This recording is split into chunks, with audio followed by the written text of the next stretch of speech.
جب بھی کوئی چیز سامنے آتی ہے ہم اپنی ذاتی منفعت کو پہلے دیکھتے ہیں یا حلال اور حرام کو پہلے دیکھتے ہیں؟ ذاتی منفعت کو ہم پہلے دیکھتے ہیں کہ اس میں مجھے نفع کتنا ہے، اس میں مجھے فائدہ کتنا ہے، بھلے وہ حلال ہے بھلے وہ حرام ہے۔ اگر اس میں فائدہ نظر آ رہا ہے چاہے وہ حرام ہے، اس کی حلت کے لیے ہم بہت عقلی دلائل دیں گے کہ یہ چیز تو ایسی تھی جی، یہ چیز ایسے تھی، یہ چیز ایسے، یعنی کہیں نہ کہیں سے ہم اس کو حلال کرنے کے لیے دلائل تلاش کرنا شروع کر دیں گے۔ معمولی سی دلیل بھی ہمیں ملے گی تو ہم کہیں گے حلال ہے، استعمال کرنا جائز ہے، اور پھر بڑے اس کے تاریخ کے ساتھ ہم جو ہے نا وہ جوڑنے کی کوشش کرتے ہیں، حالانکہ ہمیں پتا ہوتا ہے کہ یہ چیز ٹھیک نہیں ہے، یہ چیز حرام ہے۔ اگر ایک حلال چیز ہے اور اس حلال چیز کو استعمال کرنے میں ہمارا نقصان ہے تو پھر اس کے لیے بھی ہم بہت سارے دلائل تلاش کریں گے کہ اس سے میں بچ جاؤں۔ یہ زکوٰۃ ہے نا، زکوٰۃ، اسی طرح دیگر جو چیزیں، قربانی ہے، کیا میں بات بتاؤں آپ کو، ہم بہت ساری چیزیں جو ہے وہ تلاش کرتے ہیں کہ یہ چیز حلال ہے، یہ چیز حرام ہے۔ حلت و حرمت کا جو فلسفہ قرآن و سنت نے ہمیں دیا ہے ہمارے ذہنوں میں نہیں آتا۔ بحیثیت مسلمان دیکھیں، ایک قوم ایک رویہ اختیار کر لیتی ہے تو پھر اس پر کوئی سخت قوانین جو ہے وہ لاگو کرنے کی ضرورت نہیں ہے، وہ خود بخود تعین کرتی ہے کہ یہ چیز میرے لیے ٹھیک ہے، میرے دین کے لیے ٹھیک ہے یا غلط ہے، یہ چیز میرے ملک کے لیے ٹھیک ہے یا غلط ہے، خود تعین جو ہے وہ ہوتا چلا جاتا۔ کسی قسم کی کوئی آپ کو عملی طور پر کوئی بڑے بڑے قوانین نہیں بنانے کی ضرورت۔ آپ اپنے قوم کے بیہیویئر کو ڈیولپ کر دیں اس انداز میں کہ وہ غلط کو غلط سمجھے، ٹھیک کو ٹھیک سمجھے، تو پھر آپ کبھی بھی آپ جو ہے وہ شکست کی طرف نہیں جاتے۔ لیکن ہمارا المیہ یہ ہے کہ ہم نیچے سے لے کر اوپر تک کرپشن کا ایک اتنا مضبوط نظام ہے جس کو ہم نے حلال سمجھا ہوا ہے، غلط طریقے سے دولت کو اکٹھا کرنے کا ایک ایسا نظام ہے، اور بڑی اہم سیٹوں پر ہمارے وہ لوگ براجمان ہیں جو اس ملک کے کرپٹ ترین افراد ہیں، ان کو کوئی پوچھنے والا نہیں ہے، ان کے نزدیک حلال ہے، اس کو جو بھی صورت آپ دیکھیں کہ وہ کمیشن کہیں یا جو بھی اس کو کہیں، وہ کہیں گے حلال ہے،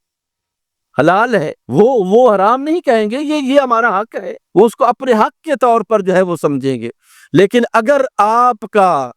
ذہن اور آپ کا بیہیویئر درست ہے تو پھر آپ حلال کو حلال اور حرام کو حرام سمجھے۔ ایک چھوٹی سی مثال دیتا ہوں، پرسوں میں کربلا میں تھا، لابی میں بیٹھا ایک بندہ میرے پاس آیا، یہاں وہ کام کرتا تھا، ادھر ہی کانٹریکٹر تھا۔ وہ کہتے ہیں کہ ہم نے ایک ڈپارٹمنٹ میں مشینیں انسٹال کرنی تھیں، وہ مشینیں ہم نے باہر سے منگوائی، تو مشینیں جو ہے وہ جب جس فریم میں آتی ہیں، لکڑی کے مضبوط فریم ہے، لکڑی ہے، تو وہ ہمارے لیے تو ضائع ہے، ہم تو پاکستانی ہیں اور ہم ادھر نہیں لا سکتے۔ میں نے وہاں جو ملازمین تھے، 2-3 ملازمین کو میں نے کہا کہ یار یہ لکڑی ضائع ہو جائے گی، تم لے جاؤ۔ تو وہ کہنے تھا کہ یہ حکومت کا مال ہے، یہ ہمارے اوپر حرام ہے، حکومت کا یہ مال ہے، اس پر ہماری حکومت کے اخراجات ہوئے، یہ لکڑی پر بھی اخراجات ہوئے ہوں گے، یہ ہمارے لیے حرام۔ تو یہ جب کنسپٹ آتا ہے کہ آپ ایک ایک چیز کو دیکھتے ہیں کہ یہ حلال ہے یا یہ حرام ہے، یہ درست ہے یا یہ غلط ہے، تو پھر آپ جو ہے وہ کبھی بھی مار نہیں کھاتے، پھر آپ جو ہے وہ آپ کا راستہ درست ہوتا ہے، وہ کبھی غلط راستے کی طرف آپ نہیں جاتے۔ آپ کو یہ ساری چیزیں کہاں سے ملتی ہیں؟ یہ ساری چیزیں آپ کو اپنی قیادت سے ملتی ہیں، چاہے وہ مذہبی قیادت ہو، چاہے وہ سیاسی قیادت ہو، اور چاہے وہ یونیورسٹیز کالجز کی انٹیلیجنشیا ہو، یہ وہاں سے آپ کو ملتا ہے۔ لیکن بدقسمتی یہ ہے کہ ان تمام اداروں میں وہ کوئی ایسے افراد نہیں بیٹھے ہوئے جن کو ہم بطور مثال جو ہے وہ پیش کر سکیں،